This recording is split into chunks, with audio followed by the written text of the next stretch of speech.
In a world where my other channel has been struck for a week, so I am well aware that this will not be a very big stream, but I'm going to create. I use Glowbusters Activism as my backup.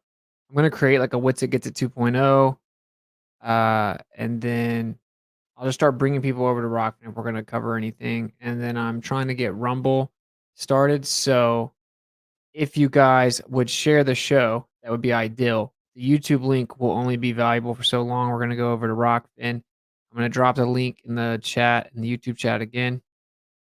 So what's up to everyone at Rockfin? Um, and if you can go to Rumble and look up the channel What's It Gets It, I need 100 subscribe followers or whatever to be able to stream there.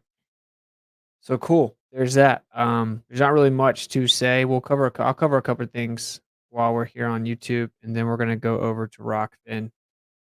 Um, what can you do? Yeah, they struck my climate change video. It is on Rockfin. It's free. Oh wait, did I put Rockfin as not free? Ooh, let me see. Edit. Yeah, it's free. Okay. So yeah, they struck the climate change video for medical misinformation. I don't even remember saying anything. The whole stream was about climate change and how they're gonna probably manipulate the weather to create extreme weather events that they've predicted and socially conditioned us to expect. So they can then blame it on climate emergency and then have a justified reason to lock us down. I'm just gonna kind of talk really uncensored about a bunch of different things for a little bit, which is why it's just called Truth Bombs. I'm just gonna talk about whatever uncensored. And it's kind of overdue anyway. I think the YouTube channel will become predominantly a flat Earth uh, YouTube channel, and then a lot of the like big boy talks will be on Rockfin, Rumble, BitChute, Odyssey. I think we all kind of knew that would have to happen anyway. So that's where we are. Uh, and yeah, like I said, it's free to watch the stream. And I do plan on releasing some Rockman exclusive stuff from the tour. That's pretty epic. So you should go there. I won't have it all free, just because they asked me to have some exclusive stuff on there. Yeah. All right, cool. So we'll go ahead. We'll look at this. I know everyone's seen this. I actually heard about it right when it happened, and I know everyone else has heard about it by now. One of the latest psyops. Let's check it out. Ground stop on our airport, and this thing is up in the sky. This thing, now believed by the United States to be a Chinese government spy balloon, flying 60,000 feet up in the atmosphere over the country.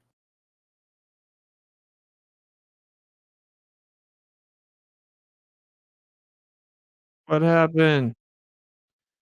What happened? Present, share. These people are hating on me. The atmosphere over the country. We do know that the balloon has violated U.S. airspace and international law, which is unacceptable. U.S. defense officials have been tracking it closely for several days, debating whether to shoot it down and advising President Joe Biden it would be too dangerous. We assess that it does not pose a risk to people on the ground as it currently is traversing the continental United States. And so out of an abundance of caution, cognizant of the potential impact to civilians on the ground from a debris field, right now we're going to continue to monitor and review options.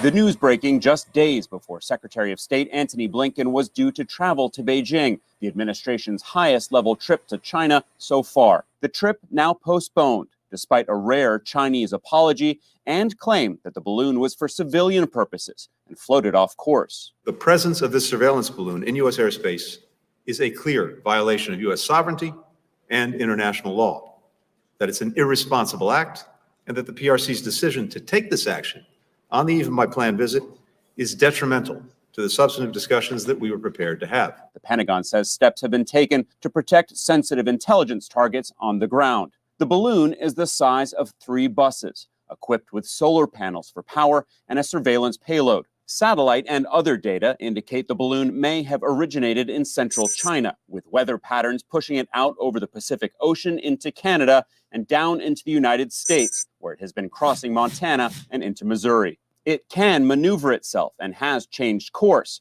currently floating over the central U.S., officials say, while offering little more on its precise location. The public certainly has the ability to look up in the sky and see where the balloon is. And they have. You don't say, that's why it's there, buddy. That's why it's there. What is very interesting, I was kind of looking into some of this.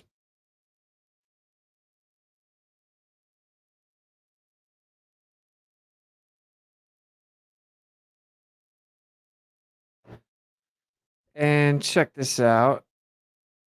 I don't remember exactly what I researched or I searched, so maybe we'll figure it out. But I was looking into this. So there were things from, here we go. This is from like a week ago. The Chinese SpaceX will test space balloon flights with animals this year. This was 5 days ago. So they were actually subliminally conditioning people for this before it happened. Here you go. Here's another one. Oh, it's so convenient. They make sure that when they say that it's like a satellite, they make it very obvious it's connected to a balloon, so therefore you can never put together, oh man, oh, it's in Tennessee? That's interesting. I didn't know this. This is stupid for many reasons, but I think it may have something to do with flat Earth, honestly. Like, kind of show like, oh well, here's a thing that looks kind of like a satellite, which it looks just like a satellite, right? But it's connected to a balloon. And this is how you know that the other satellites aren't connected to the balloon. Look how it looks. It's big and white, and you can actually see it in the sky, and it's low.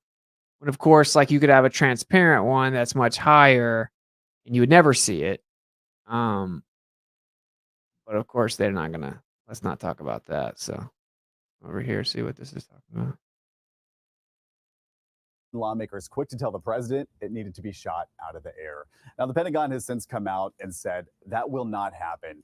They don't want to hurt anybody on the ground, and that's the reasoning why this thing is staying put in the sky. Chinese officials said today that the balloon is a civilian airship used for research that, quote, just deviated far from its planned course. The Pentagon, though, not buying any of that, saying this balloon you're seeing here is being used for surveillance and is violating U.S. airspace and international law. Security officials say they are closely monitoring the skies here tonight, but as of now, they do not think it poses any kind of threat to the U.S. Still, though, folks who saw it all say it's kind of unnerving. My dad said it's history in the making. Because it's not like every day you see that or have that happen. Yeah, definitely making history out there. The Pentagon has said this spy balloon could possibly be in the U.S. for up to a couple of days. Oh no, not a couple days. Obviously, it's like, oh man, China, be scared. It's just funny. They're sitting here showing you quote unquote satellites on balloons. Like, guess how high they say it is? 66,000 feet. What a coincidence. You know how I have that list of things, and we'll say a couple more things. We're going to go over to Rockfin. Again, it's in the chat, rockfin.com/what'sitgetsit. We can talk uncensored. I don't have Rumble set up to stream yet, so it's just going to be on Rockfin. It's going to be like a lower number of people, of course, and that's why they do stuff like strike you, obviously.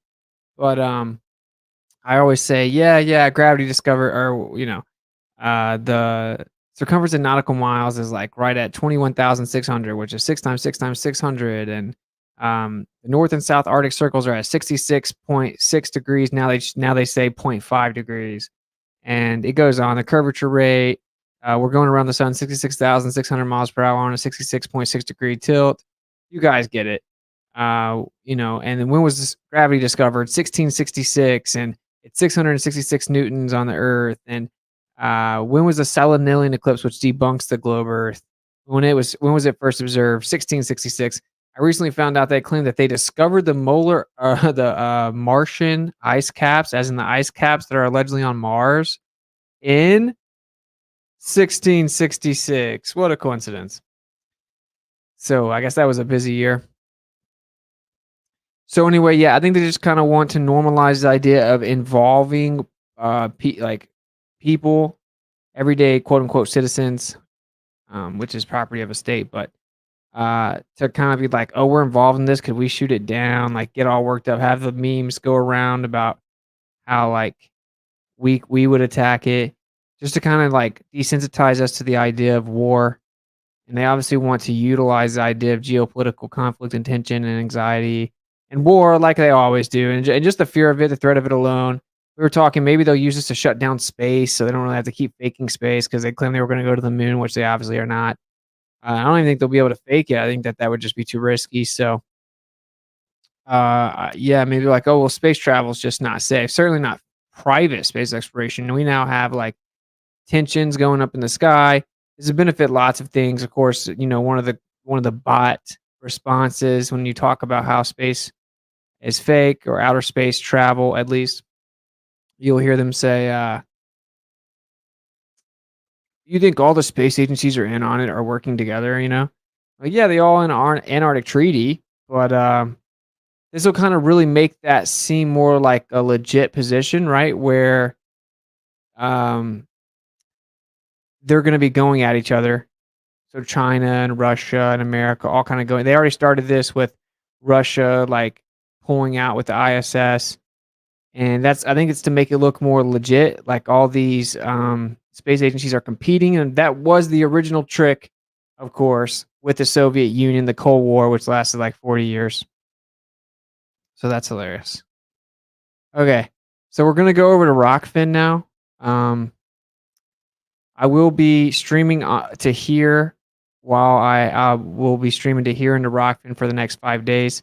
I'll try and get the word out on YouTube. It would be very beneficial if you guys help me out and share the stream. I have no way to get it out. I can't make a post or anything on my YouTube. So those like 18,000 subs, I can't really reach them at all, which I mean, let's be honest, I probably only am allowed to reach like a fourth of them with notifications.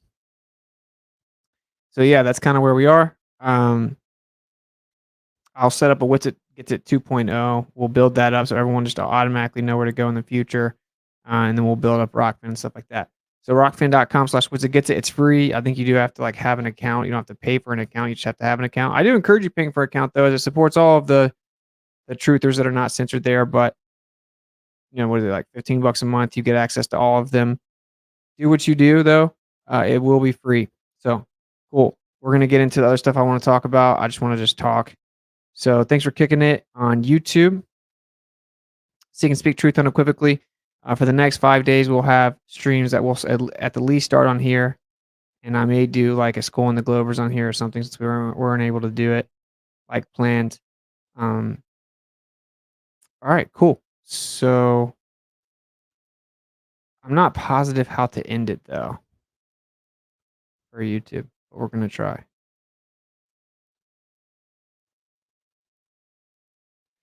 All right, we'll see if this works. See you guys at Rockfin. Peace out.